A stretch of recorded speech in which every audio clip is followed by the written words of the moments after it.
ये जिस झंडे के नीचे हम आप खड़े हैं और आज बैठे हैं, आज इसकी हिफाजत और इसकी रक्षा का सवाल, इसकी शान बनाए रखना है। ये कायम रहे, हम रहें या न रहें, लेकिन ये झंडा रहना चाहिए और देश रहना चाहिए।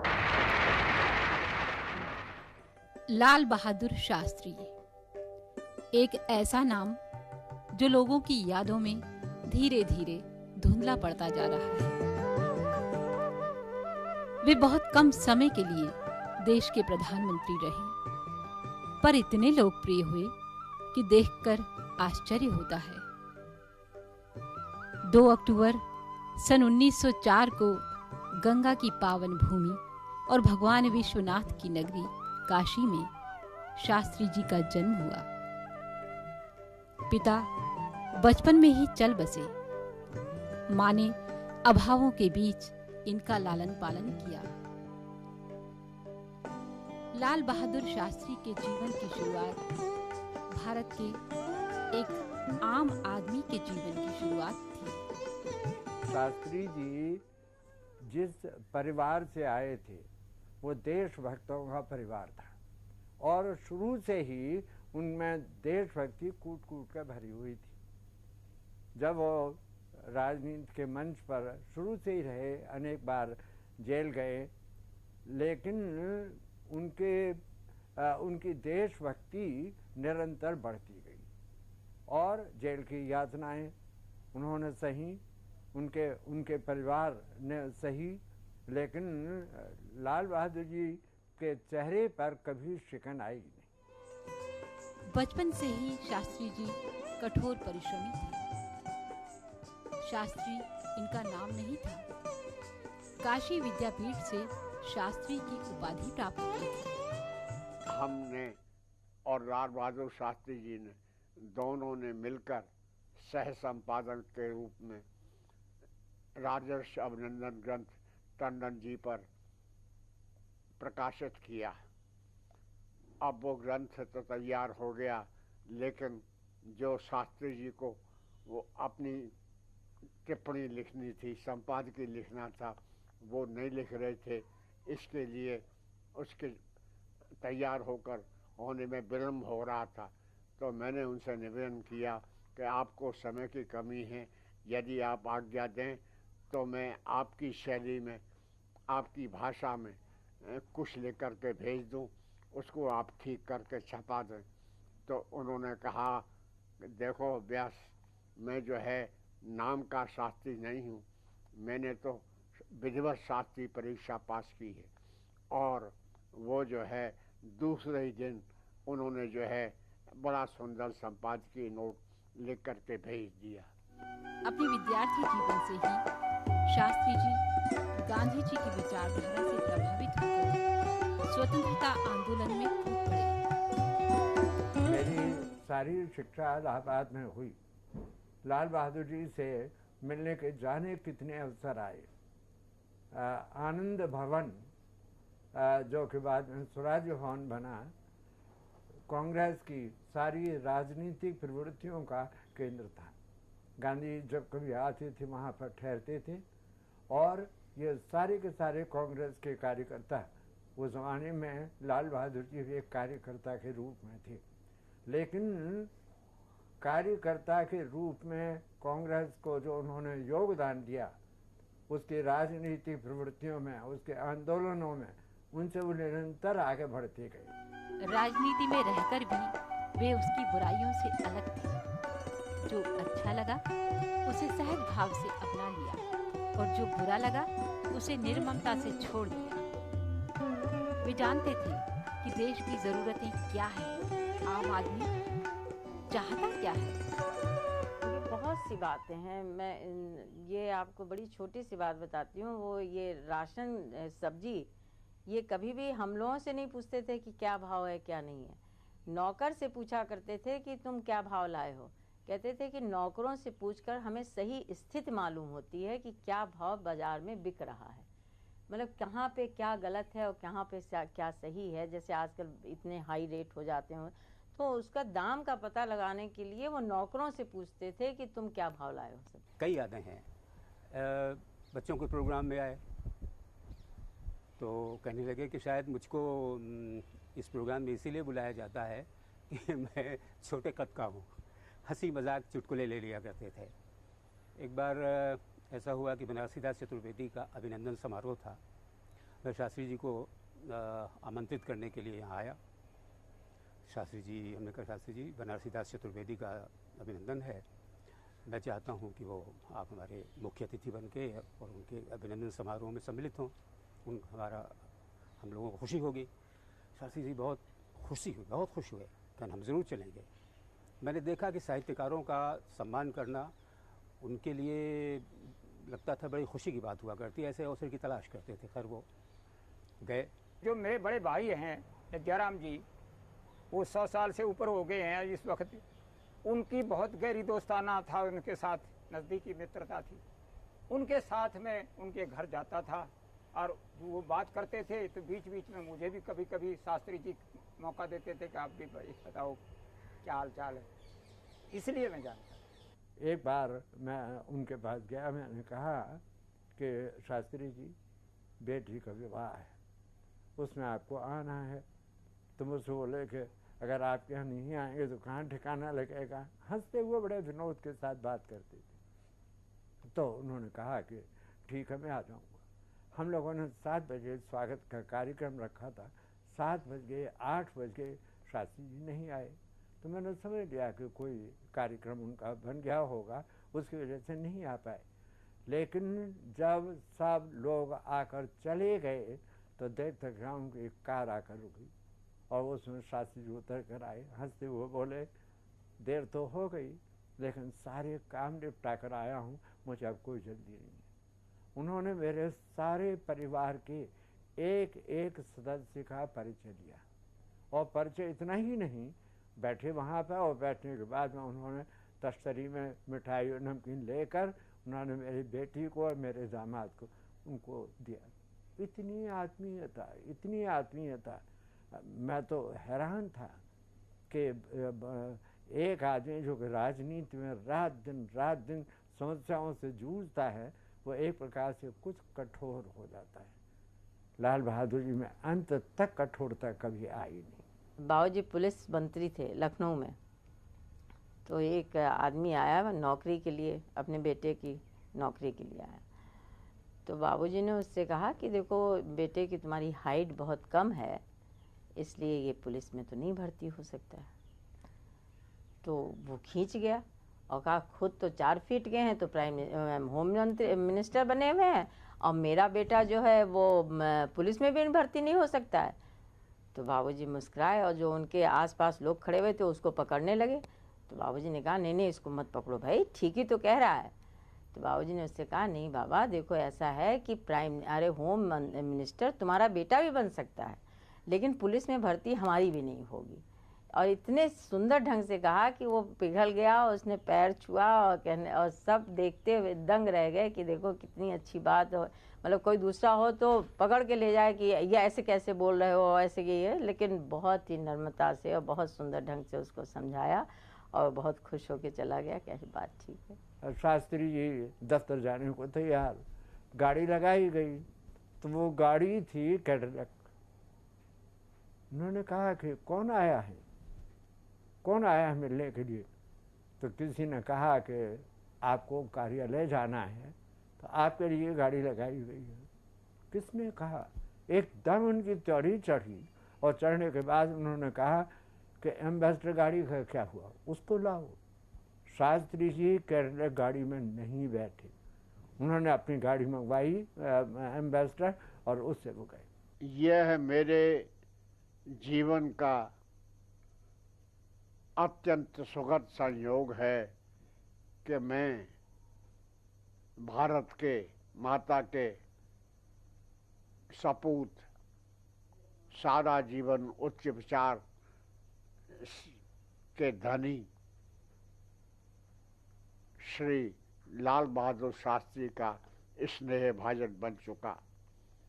ये ऐसा बना कि हमारे दोनों के पारिवारिक संबंध हो गए। वे मेरे घर में चाहे जब चले आते थे और उन्हें पराठे बड़े पीते और आकर के पराठे बनवाते और पुदीने की चटनी के साथ खाया करते थे।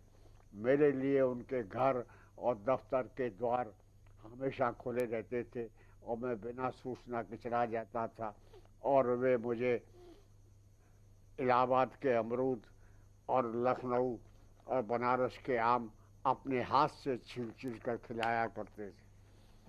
इसलिए मैंने लिखा कि जग के लिए बड़े नेता थे पर मेरे तो थे घर के, धरती पर आए थे मानो स्वयं बृहस्पति अंबर के।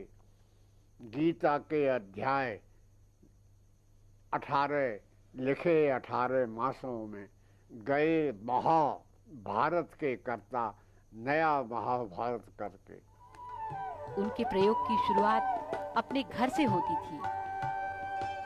शास्त्री जी का घर पूरा देश था और देश उनका घर। बाबूजी ने सोमवार का व्रत शुरू किया तो सबसे पहले बाबूजी ने अपने घर में उसको करके देखा कि हमारे बच्चे एक दिन बगैर खाना खाए रह सकते हैं कि नहीं रह सकते हैं। तब उन्होंने ऐलान किया उसका। तो जब हम लोगों को शुरू में बाबूजी ने कहा कि घर में आज खाना नहीं बनेगा इस तरीके से, तो किसी सुबह के वक्त खाना बना और शाम को किसी मतलब छोटे छोटे बच्चे थे लेकिन खाना किसी के लिए नहीं बना। जो खाना नहीं खाता था तो सुबह का खाना रख दिया जाता था कि खा लो। वैसे होता यही था कि सुबह ही सब खा लें, लेकिन अगर किसी ने नहीं खाया तो शाम को हमारे यहाँ चूल्हा नहीं जलता था। दूध जो कुछ भी था हम लोग उबाल के रख देते थे, आलू भून के रख दिया जाता है बच्चों के लिए। जब बाबूजी ने ये देख लिया कि हाँ ये छोटे बच्चे भी इस तरीके से रह सकते हैं, तब बाबूजी ने उसको ऐलान किया।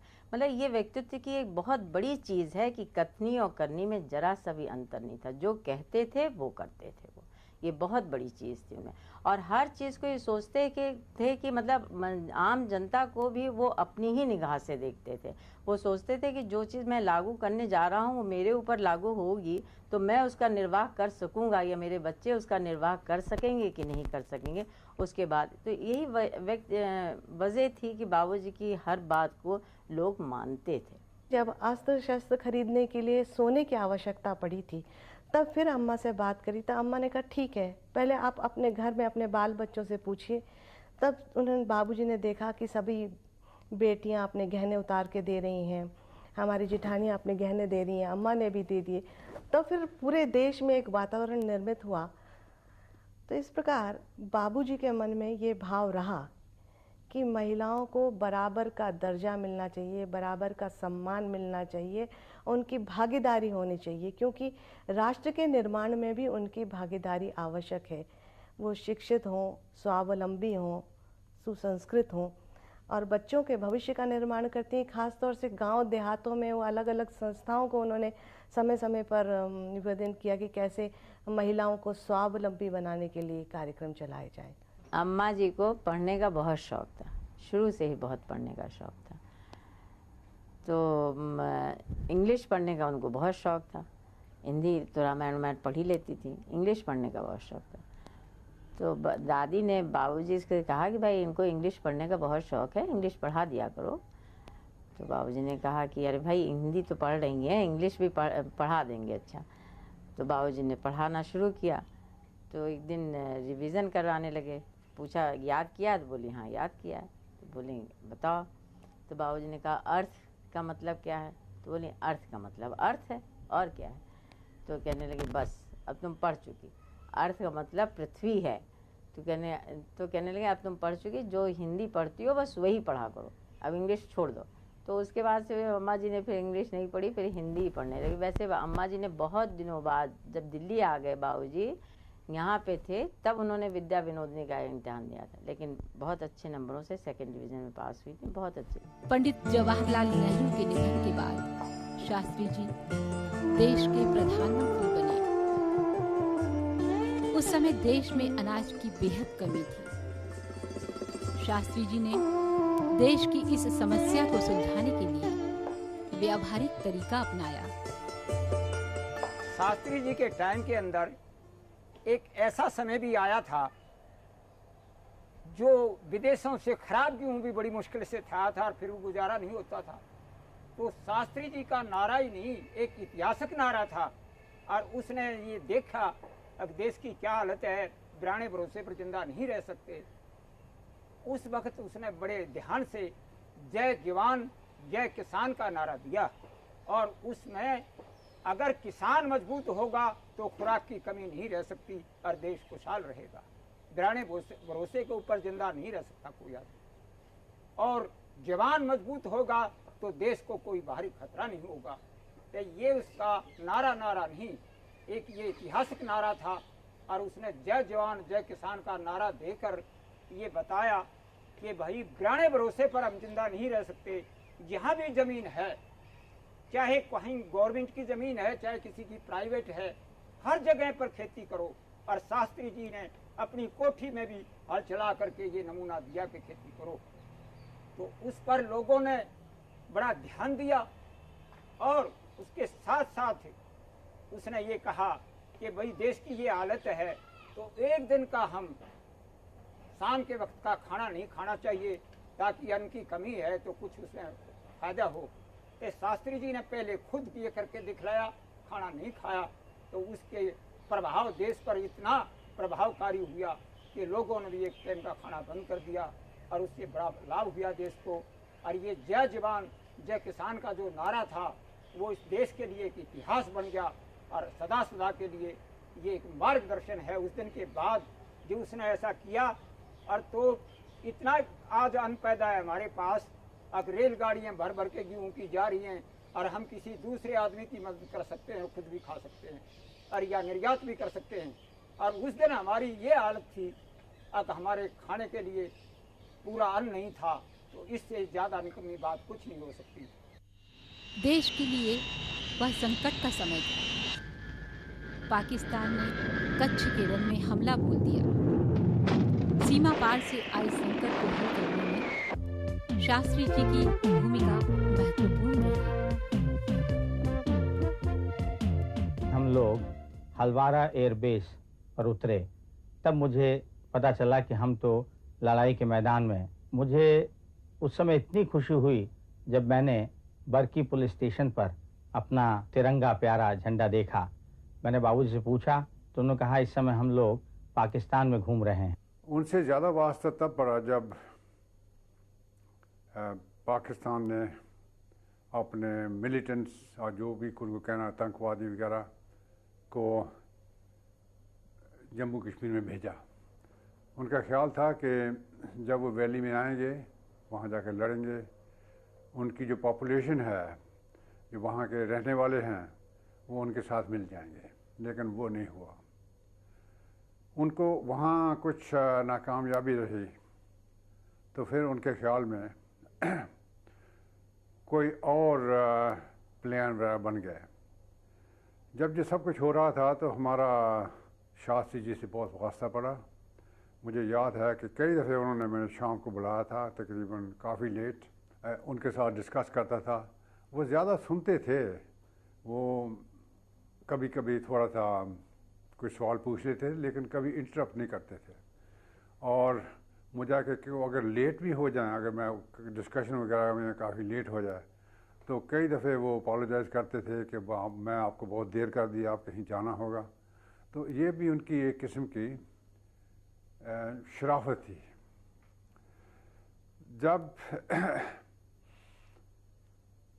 चम जॉर्जिया में पाकिस्तान ने हमला किया, उनका ख्याल था कि इस हमले से वो अखनूर ब्रिज ले लेंगे और वो जो हमारी सड़क जाती है जम्मू से कश्मीर श्रीनगर तक, उसको काट देंगे।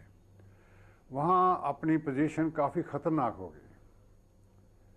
और जनरल चौधरी मेरे पास आए तो कहने लगे कि अब तो एयरफोर्स को इसमें हिस्सा लेना चाहिए।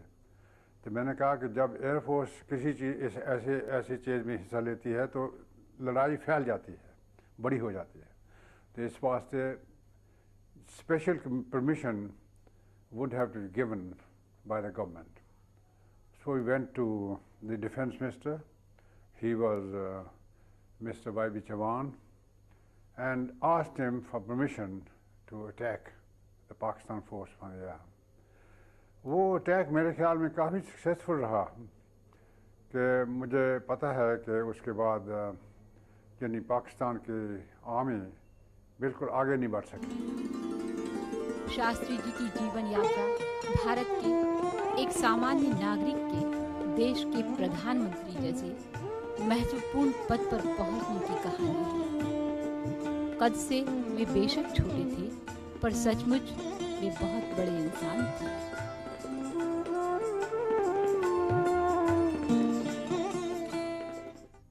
सीधे सरल इंसान थे, वे देश की पहचान थे।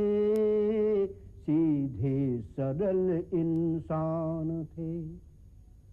हो युद्ध या हो शांति, वे हर समय एक समान थे। वे दीन दुखियों के लिए विश्वास थे, वरदान थे। सीधे सरल इंसान थे।